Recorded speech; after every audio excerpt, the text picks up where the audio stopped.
District ya Rukiga habaho umukoro gwo kushabirombero gw'umugenzi Apollo Aponye wagwira mu rubutandu sabiti eitira mabega district ya Masaka ecyapa cy'ishomero ya government cyuburize ameshagwa n'agandi mingi rwanda bene nkistyaho umugenshonga agumwa baziyogu ugorwa kabiri ebiro byokwezi 11 ukwezi okwamushanja na kwakunda n'inyenga kwistyaho nabo cyo kankwaterere mukace nyeje nagombwijwire utarga Sky TV.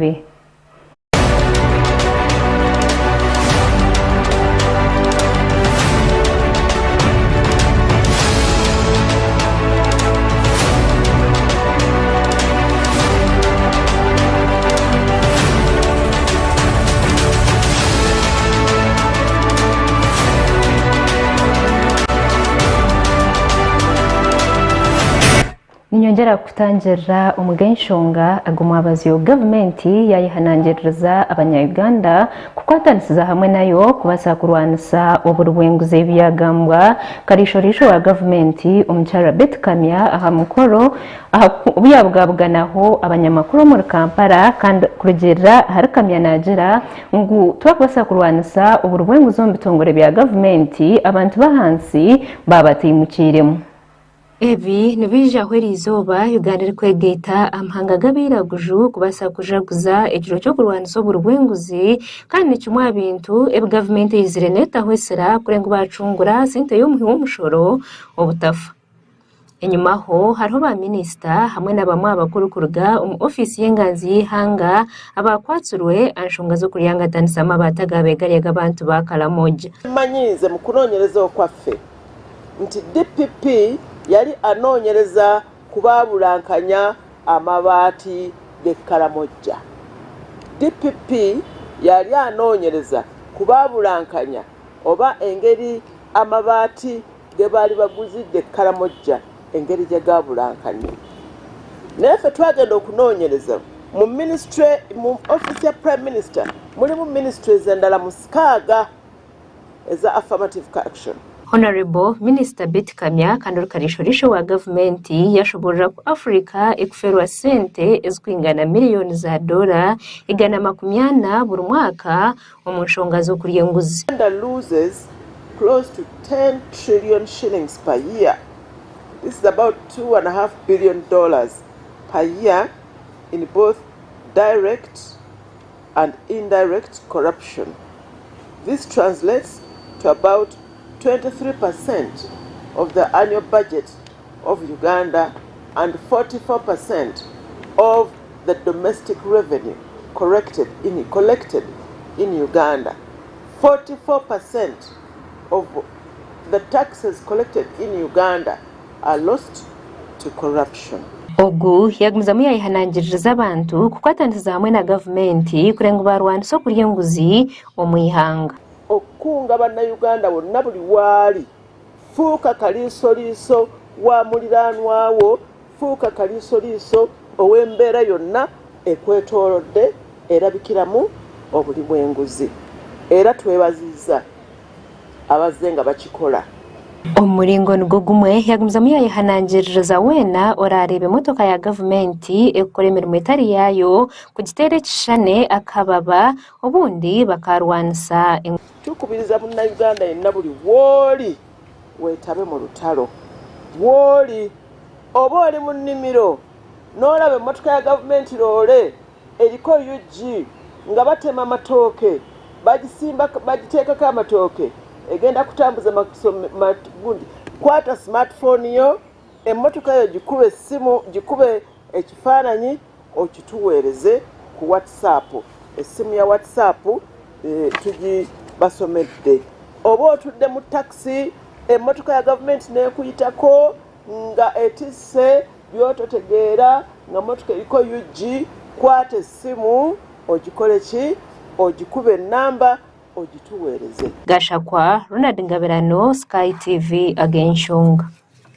Bo abakuru ishomero ya government area Hill Road Public School omurembo rwa Masaka obwa hatano bashobeirwe bwanyuma y'icyapa cyitaka hishomero ryombekere kubuza amesha abantu bagera mu baronzire hona bitu tubakacitungire. Ishomereri ristamya itaka yahika mukaga kandi rumabeza barkwingane kumisha 5 uteriho no kugira ngo niruma amashomero ga UPE agarukira yo kora jo muihanga nkata Benedict urumukuru w'ishomereri ubyanaramuza abazire hamwe n'abebembezi umurimo gubakozire barkwiyambo haba Church of Jesus of Christ Latter-day Saints uko kwiyama batgechika cha asbestos yashobora kube inobzu bwo mwijuzo kw'abantu mbibina ngonka kubar kugira hibazaho nakushaba ubuyambi bwo kubombekera babashabe cyapa cyitaka ekitarukurebwo bwahati abana cyapa butukosa nnyo omuntu ayagala okuwa ekizimbe abatya okutuza ekizimbe ku ttaka lyotalinako bwannannyini kati era ekivaamu nga withdrawing nga takuwa buyambi enyabo oba oli awo n'abalala okwagala okutwala essomero mabega ge twawulirako nti baali baagala kuzimbawo hoteri abazadde ne babanga sibayisibwa bulungi so bwe tuba n'ekyapa abazadde bamanya nti essomero lyabwe naffe abakolamu tuba bagumu. Tony Sempija urusipika w'Irembo rwa Masaka yagirangu no kusityo bwirobu baronzere cyapa cyitaka ry'ishomereri kunkati bakamanya gahicyatwire ngo ikintu cyo cyagemesereza urukiko urwebembero Irembo rwa Masaka okutaho kavieta itakeri erifuna ebizibu ebyenjawulo ngaliwo abalikayanira abantu abenjawulo era mu balikayanira mwe muli n'aba the Indian Association of Uganda abo be bali kati current abali mu dikayanira naye nga essomero eryo lyaffe era lya government ya Uganda naye ekyembi nti ffe nga Masaka City Council ekyapa kyawo kibadde kikyatubuze naye nga tugezaako okulaba era nga tulwana okulaba ng'ekyapa ekyo tukiprocessinga era twalagidde town clerk ekyapa kyonna ekiriwo ateekewo caveat ate tuprocessinga ekyapa ekipya ekya Masaka ekya Road Public Primary School. Omubigambo bye Florence na Mayanja urumeya w'Irembo rwa Masaka yagirangu baza gukora ekiri kubasika cyo nanka barkwebembero Irembo okurebeka ngo ekyapa ekyarebeka kandi nabo abayina amatsiko go kwibita keri bacewe mbadde ngezaako okunoonyereza mu biwandiiko waliwo ebintu just ebitakolebwa tugenda bikola tufune tayito ya wano ekyokubiri abalowooza oba webali oba tebaliiwo nti bajja kusika ebintu by'ettaka lino bubakeeredde urkwebembere kanisa ya Church of Jesus Christ of Latter-day Saints mu Masaka Robert Sechito yagirangu icyabagemesereze kwiyama batagaga asbestos ahishomereri no kugezaho kutambira amagara g'abana aba n'obuyambi bw'entebe ng'omwaka gutandika nga tugezaako okulaba nti tukwasizaako bekikwatako ku nnamba z'abaana ezaali mu ssomero we twakizuulira nti baali balina obuyambi obulala bwe bwetaaga ate nga bukulu nnyo obwali bukwata ku asbestos ezaali zeetaaga okuggyako bateekebweko amabaati amalala kisobole okutaasa obulamu bw'abaana abasomera mu ssomero lino. Amakuru aga gashakwa Noah Kintu awa Sky TV agenshonga yo polisi mu district ya Kikube eriyo necondoza hakwita ko abantu bashatu abeiturwe mu weekend abeiturwe habe harimo umwana muto umushije w'imyaka 27 kandi umanyura nka friend umugisa ubari umuvuzi wa boda boda umutawuna kanse ya Buhimba hamwe na Eriastor nabo imyaka 23 kandi umyaka 33 kandi ogwabera ari umutuze mu Kisoga district ya Kikube tuza kushisha twahuriye umushije afire ntabwo n'umukazi we yabira rya kitanda abaturage batari bamwe na bamwe hamwe na mukuru w'entebe yo kubanza ahabwa cyari cyakasoga ekizibeki bagira ngo bakegekera na munonga okunyomarwa munonga otireho no bushambani ubwo bakugira ngo ebi bikwasaranse na higuru omwanyogo obuzubo bwaraho tiara ari kunya nimbasa kushanga burabasa kubigira nko mu bakazi birikanga menchonga eri kunduma cyatuma nayigamba nyine muhara wanje ashwera bwari mu makageye chonkano ari wo mushija guma iburiye mukuru wanje ni wogu ibamwita Katariko Daniel umushija ni wogu mukuru wanje angambia mushenyera makakayika kuri pastor weye pastor Jonas muhara wanje ari mu makakororo cyabsesa chonku mushizo kandemishirize mukuru wanje ki amaka nawe mukuru wanje angamenga aragukuru yara disari haha wawe kisasire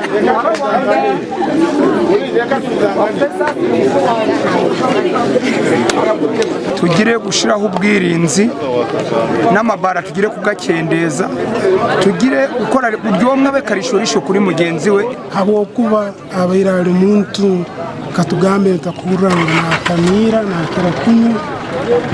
urundi yaine nemparana no muntu kuyahekyo kibayireho naito kitubuniriza abamo. John Bosco tumwebaze orukamanda wa polisi ahabwa district yacu kube yajumerere kikorweki kandi yayotombwitera abo bona abakozere kikorweki ubwo ari kugira ngo nacegikerera obunyubwa marwa oburengeserizo mwanyogu mutuzo omwe bamwitirire hano ya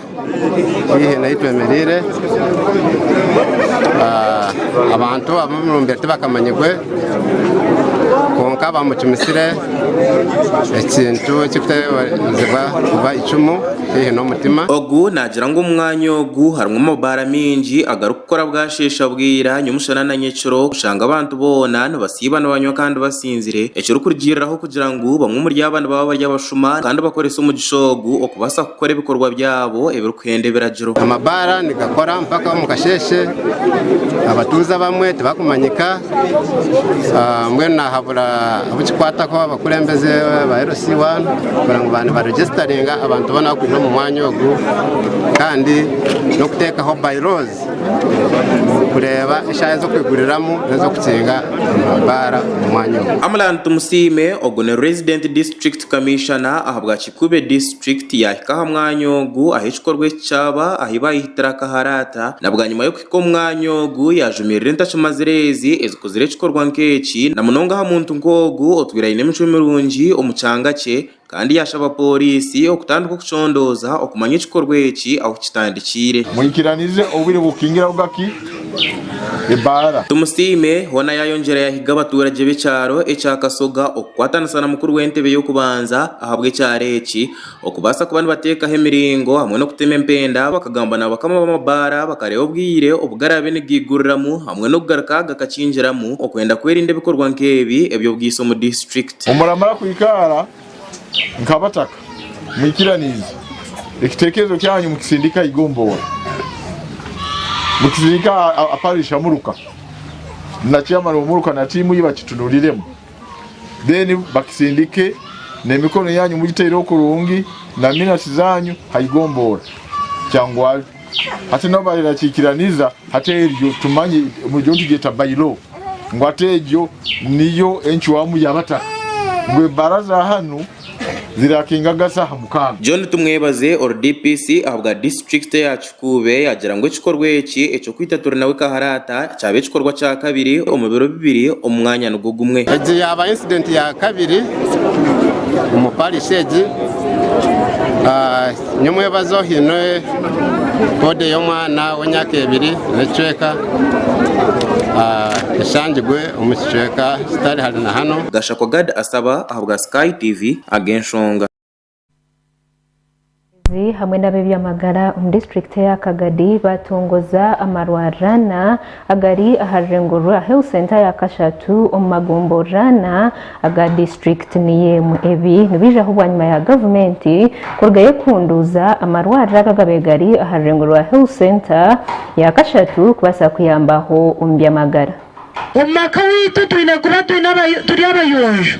embuga yawe yerere umukwezi kwa kana umwaka gw'2019 government y'ihanga rya Uganda obwero kushagiko kitongore echa Ministry of Health ekabasa kubaneye hayo okugira ngo yeyombeke health centers ezero kwinga n'itano mu district ya Kagadi kandi zona zikabana zubarwamo okombekwa sente za Uganda ezero kwingana biliyoni 2 hamwe n'obucweka 8 ubwa hati tuyina amarwaro atano agakuyire kandi agakuza kwanga tongozibwa yonkaga kandi amarwaro ago gamazira sente ziri kwingana ubuhumbi 2.8 billion noko yongeramo obusente obundi. Health centers ezi ezitongozibwe harimwe ya Cyabasara Health Center 3 erukushanga umugombora eya Pachwa eya Cyakabadima Health Center 3 Borora hamwe na Gariboreka Health Center 3 ezirukushangwa omuri Kagadi district konkanka nka Cyabasara eji eine esente ziwerireho ezirikwingana miliyoni 287 n'obundi busente okurugirira ara Albert Hill orukura Health Center 3 eya Chakabadima nagira ngo aba batwire baburirwa buhereza bw'amani munonga umwanya ogungu konko bwa hati nibija kutunga abantu abarije kubana baraguriza hirwariro ryabo okurwa mu magombora gatarukushana tubere teyina abakazi basobora kuzara akacuka kamikara katayito muno mbene kindi uzotwe bitunge mibazite kumara abantu bayingi tuganda abantu akuruga mugombora nkayitana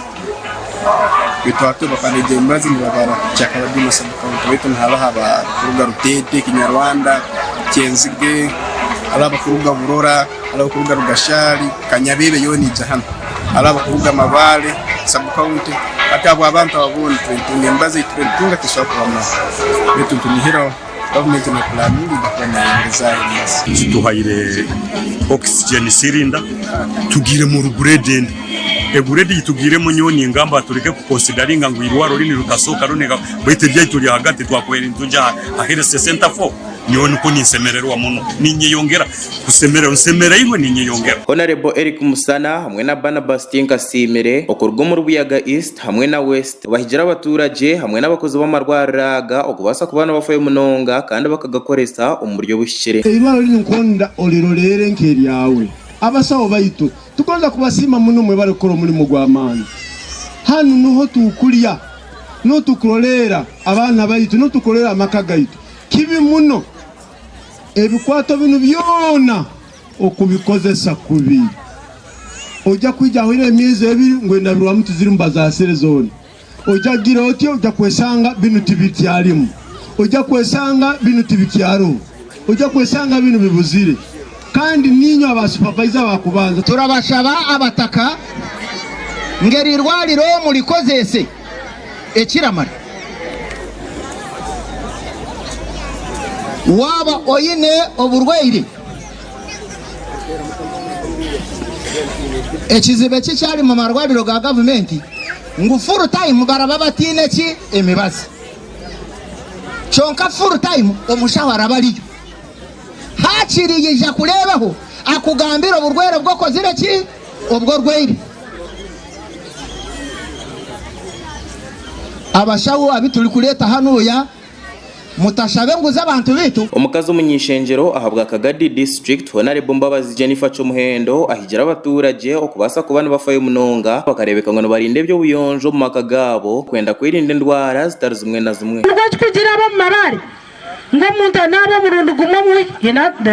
wa gumwe hakiri nabakunaba Easter bakagaruka bakanaba Christmas abakuru muntu namshangari bamunabisa kifuba ataka ikarengoro amagara temarwaro tebashaho bonka migatandika nitwa maka gasha kwa Vincent